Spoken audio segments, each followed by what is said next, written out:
This is Conway's Game of Life, an extraordinarily well-known algorithm developed in 1970 by the British mathematician John Conway. And if you've ever had anything to do with computer science, you've likely heard of this algorithm before. But what you probably don't know is some of the amazing musical potential of these sorts of algorithms. But I'm getting ahead of myself. Conway's Game of Life belongs to a subfield of computer science called artificial life. And what makes this algorithm so special is that it only consists of 3 simple rules, but results in this complex, almost lifelike behavior. Now, I don't want to go into exactly what the rules of this algorithm are in this video, because there are tons of videos out there that already explain this algorithm in depth. The point is, simple, cleverly thought out rules can result in quite complex behavior. And this is a concept that can also be applied to music. So what makes an algorithm like this musically interesting? Conway's Game of Life runs in 3 dimensions. We have an x-axis,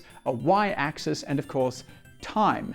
Music can also be distilled into different dimensions or parameters. We have things like dynamics, so loud to soft, duration, short to long, register, low to high, and these are dimensions that could potentially be coupled with the dimensions from other algorithms. For example, let's say we take all of the pitches of a C major chord and we spread it out over one axis of the Conway's Game of Life grid. If a square from Conway's Game of Life turns on, it'll trigger the note for that row.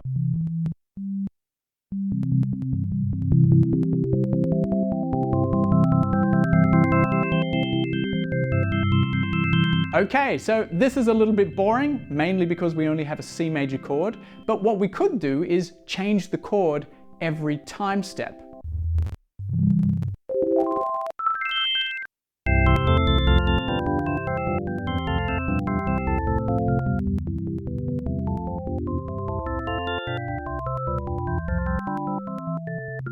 That's a bit better. But how about the y-axis? Well, we could give the y-axis something completely different. We could give it, for example, dynamic values, or perhaps even better, note duration. We could make it so that down the bottom we have long notes, and up the top we have notes that are so short that they're almost percussive. And maybe we could even increase the size of the grid so that we double our pitches, and then assign the x-axis an additional musical parameter, like sound color, for example. So we could say, okay, this area should be for a sine wave, this one should be for a triangle wave, this should be for a square wave. And if we put all of these different parameters together, it then sounds like this.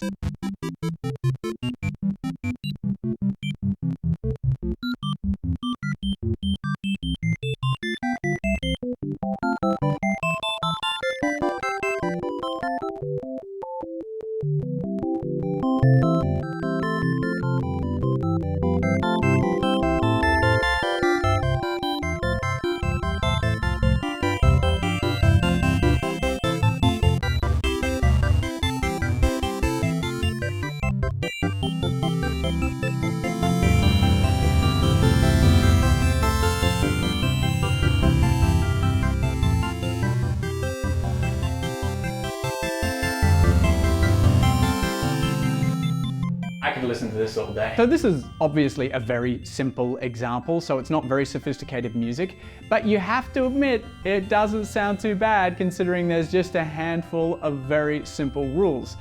But I've got an even better algorithm for you. This is the Boids Algorithm, a very famous algorithm from the 1980s created by Craig Reynolds. It imitates flocking and swarming behavior. And again, it's comprised of just 3 simple rules. Each bird is trying to fly towards the center of the group. Each bird is also trying to match the speed of the other birds. But at the same time, each bird is trying to avoid colliding with the other birds. And what's crazy is that these 3 simple rules result in these extraordinarily organic motions. And I don't know about you, but when I see these motions, I think about musical potential. In this algorithm, we now have 4 dimensions. We have an x-axis, a y-axis, a z-axis, that is to say depth, and also, of course, time. What we can do is we can make each bird or boyd represent an instrument or a musical line. So if we have, for example, 10 boyds flying around, it would be the equivalent of 10 musical instruments or 10 musical lines. We could then assign the y-axis something like register, for example, so that the higher a Boyd flies, the higher its pitch will sound. The z-axis, or depth, we could then assign to something like dynamics, so that when a Boyd flies further away, it gets quieter, and when it comes closer, it gets louder. And if we just put these two parameters together, we get this.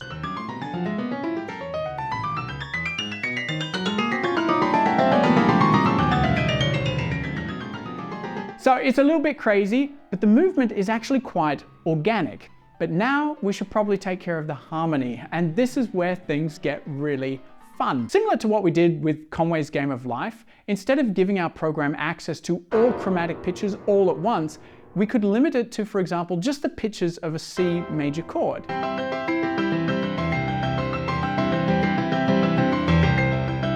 But this is obviously super boring, so instead, as before, we could add in a chord change every time step.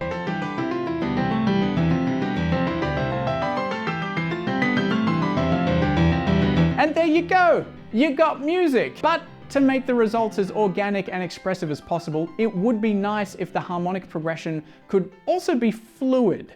And this is where we can use our X dimension. So what we can do is we can put our different chord progressions into different groups on the x-axis. Then we can track the average position of all of our Boyds, which you can see I've marked here as a colored circle, and we can make it so that if the circle or our average position moves over one of the groups on the x-axis, that will initiate the chord progression inside of that group.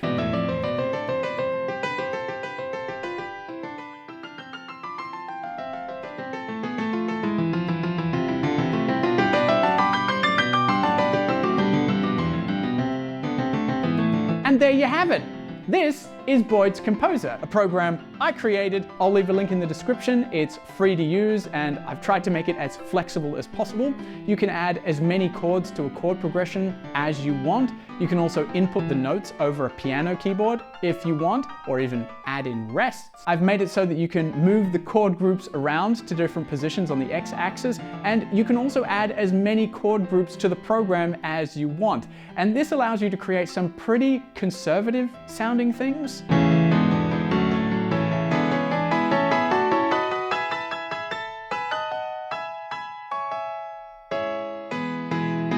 But you can also make some very experimental sounding things as well.